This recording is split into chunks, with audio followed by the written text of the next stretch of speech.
ny voninahitro tsy homeko ny hafa.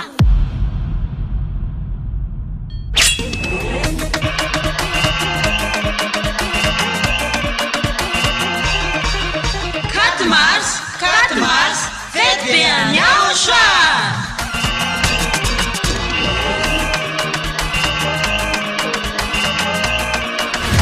Tonga ny fotoana ankalazantsika ny verena amin'ny anarana mitondra famojeny Yayava sy Nyaosha. izay toriana ambasadorina Osha Zadia Hahelia.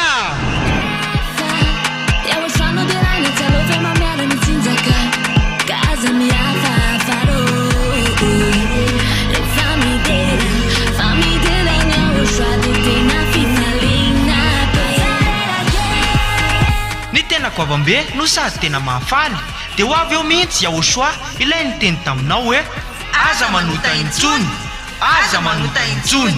Izay no afantaranao any Nyaosha ilay tena maro. Ka tsisy nilaza izany afa-tsy Yaosha izay nitoriana ambasadorina Osha Zadia Hahelia Ireriany.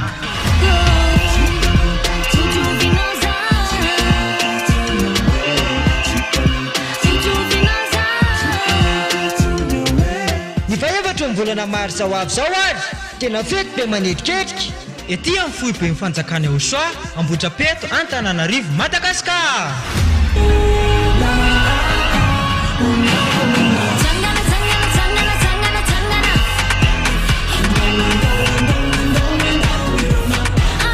Ka ianao olombelona io tongava mankalaza sy manome voninahitra n'ilay nahary anao. Yayava sy Nyaosha.